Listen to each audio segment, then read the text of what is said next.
Okay, hi everyone.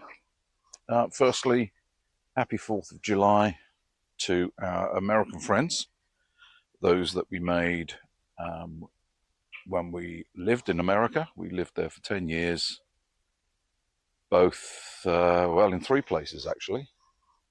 Sounds like we've got a bit of bird activity back here. So, yes, getting back to this, we lived firstly in California for a few years, up in Sacramento, on a project up in Central California in the Central Valley. We then moved to the Woodlands, which is just northwest, slightly northwest of Houston, for another project, which was where we enjoyed our time the most. I enjoyed the work. It was a challenging project management, research development, quality control setup challenge. And then we spent our last 3 years up in Washington State, working on a third project. Most of my projects have been based on green energy, chemistry, and chemical engineering. So, that out the way, we also have American friends here in the Algarve. Surprisingly, we have quite an expat community for Americans here in Portugal. Now, the purpose of this video has been triggered really by our friends and family who have asked if I would explain a little bit about why my wheel looks the way it does and what I've done to it. Well, for those in the know, you'll recognize that this is a Kingsong S22 Pro. Forgive me, just recovering from COVID. A Kingsong S22 Pro, and it doesn't look as it does when delivered from the factory. There are a number of things that I've done to this to personalize it and to make it more rideable. So let me go through what I've done to this, and then I will follow that up with a brief description of how I set the defaults on the control board in here. So the first thing I did on this wheel was to essentially take off the factory delivered pads that come with this. They look very pretty but are not very practical, so they're now sitting in a cupboard somewhere, and I immediately made a plate out of 2mm thick silumin, which is an alumino magnesium silicate grade of aluminium, which makes it very hard and quite stiff. So I made an oversized plate in order to be able to mount some aftermarket pads. Now, I chose Clark pads because they're soft, rubbery, and the fact that they have a zigzag split down the middle so you can open or close the gap so that it can be tight or loose around your calf shin area. That's what I look for, because different size protection pads, etc., mean that you need that adjustment. Now, most of you will notice, who are riders, that I have these pads set very high. They're very high up here, not close down to my foot at all. That has meant I've made a supplementary set of lower, I think people call them jump pads, but for me, I don't jump. I'm a chill rider. I don't do performance riding off-road. I do ride off-road, but not a performance rider. So these are not jump pads. These are just in order for me to be able to tell where my feet are. So this is symmetrical, of course. What you see here is also happening on the other side. The one thing that you will probably notice is that these white bumps are fairly prominent around my wheel. These are nylon blocks. I machine these out on my hobby lathe, and the idea of these are glued to the points where, when I go down, where the wheel hits the ground. So these white nylon blocks I term sacrificial, because they can take a hit, get ground up and busted. I just replace them. I prefer that to take the hit, and they're much more robust than this rubberized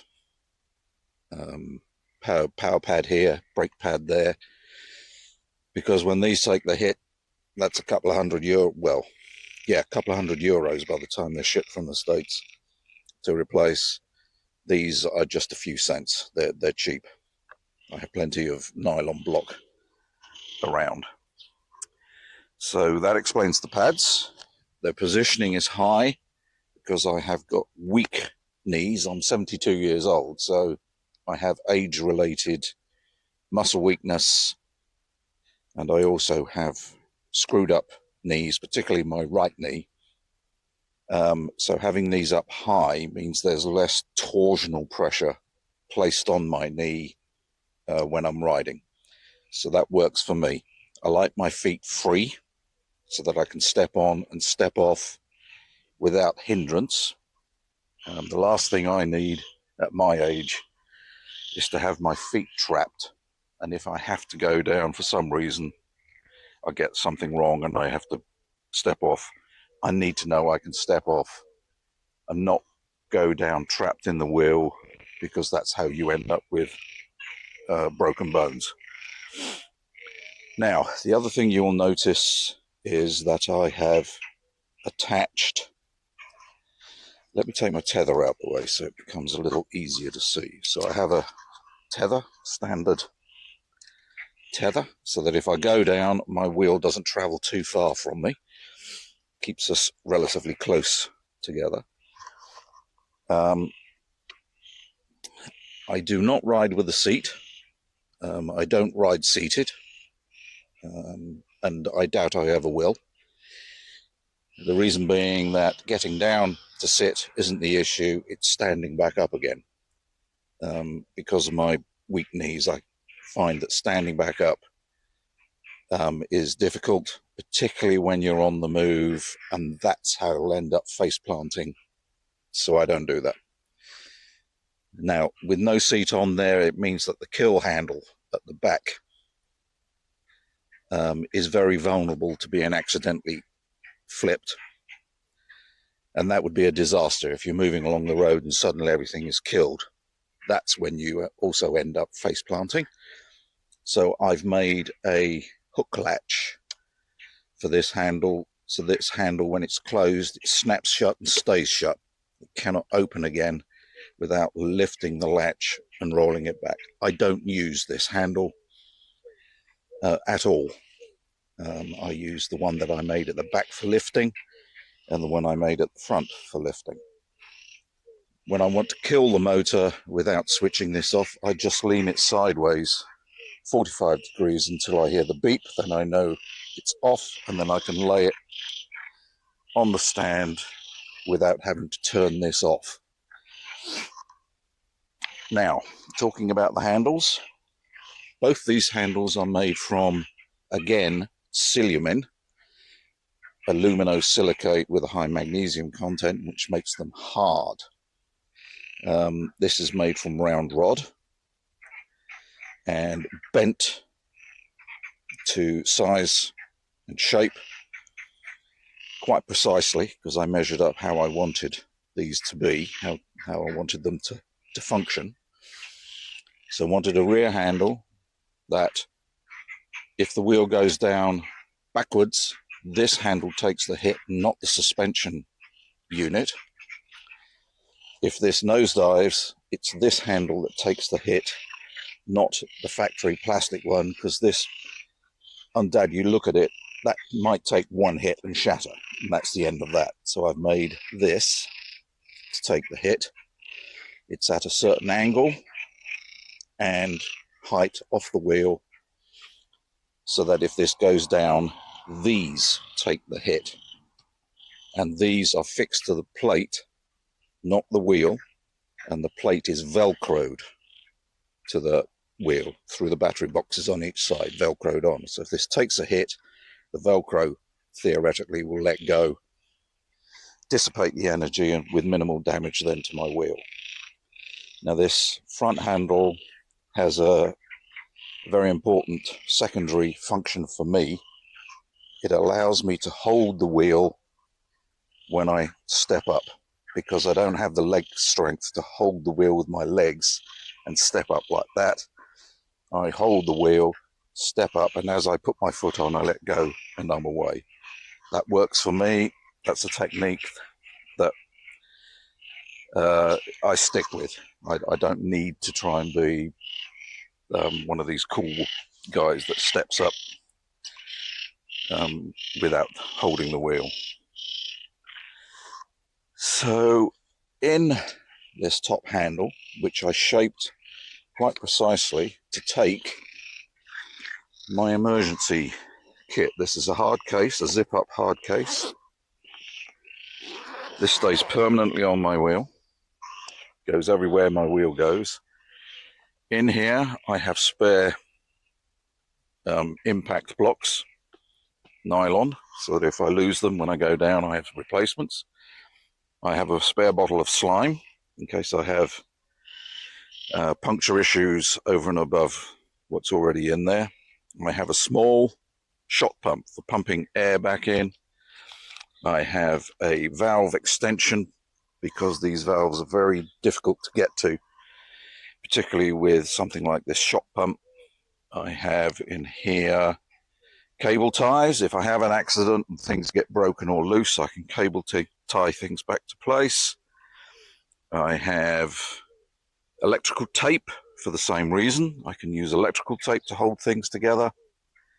I have a trash bag so that if I get caught in the rain, I just put the trash bag over the wheel to ensure that no water gets in whilst I wait out the rain or the storm to disappear. And I've got band-aids in there just in case I go down and end up with scrapes and cuts. And this lives permanently in here. It snaps into place, and then I have a very simple bungee cord just to make sure it doesn't accidentally pop out. Okay, now let's talk about how I've set the wheels. I have the standard factory pedals. My plan is that I will continue to use these, see them out. If they get broken, I will think about changing them up for some aftermarket ones. I've seen some really quite nice ones with adjustable studs, but for me this works, so I stick with it. I leave it in the factory position. This is a 2-position pedal. The factory position is biased to the rear. I've tried this, biasing it to the front. Gives great acceleration but makes braking harder. I prefer to be able to brake hard and quickly if I'm in trouble than to try and accelerate away on the road. I'm a chill rider, not a performance rider. I have my pedals set through the electronics in the board and the app on my phone. I set the pedals, well, the wheel, so that the pedals are 3 degrees down on the nose. And I find that more comfortable for me, and I find that it's easier to control the wheel with a bit of nose down. I ride with the EUC, the wheel, on hard mode. I prefer the wheel to stay pretty much in place. I don't like in soft mode or even medium the amount of rock that you get from the wheel. I don't like that. I prefer the wheel to be firmly upright whilst I'm going along.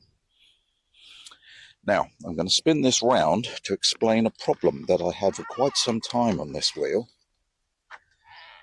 And I'm hoping it'll show. I found that when I was riding this and doing relatively tight turns, that no matter what I did, I could start off with my feet on the pedals symmetrical, so they're the same, but after a few turns, my right foot would always be asymmetrically forward on the pedal. And I found it difficult to stop that happening. Why it happens, I don't know. I can't figure it out. There's something wrong with my ergonomics in my legs, I guess. And the problem with this is a lot of riders ride like that. I don't like it because my right leg being my weak leg, with it in the forward position, I find it very difficult to pull the wheel round when I do right turns. When my foot is in the correct position, in line with the center line, it's much easier to pull the wheel into steering. And for quite a while, I could not figure out how to stop my foot migrating. Well, it turns out that the simplest solutions are always the best. On the right side, I have my pair pads set 1 inch further towards the rear than I do the front pads, and that keeps my feet in place when I ride. No matter what I do, my feet doesn't migrate. So I have to have my right set of pads 1 inch further back than my left set of pads. I'm not sure it's showing up very clearly in the camera. I'll try zooming in post-production, and maybe it'll be obvious. I think that might well be it. The purpose of this video was, as I think I said in the intro, I've been requested by friends and family who my videos are targeting. I've been requested to explain why my wheel looks the way it does compared to how it arrived when it was delivered to me. So I think I've gone through. I think you can hear the frogs on our pond. It's breeding season. Maybe this was not the right place to do this video. And we've got more hens on there, frogs, fish. We've got a lot of fish in there, but that's another story for another day. So I think that's it. I'm going to wind this up here. I'm going to go back to my computer and see about editing this and whether or not this is worth posting up. So once again, happy 4th of July to our American friends, wherever you be, and ciao for now.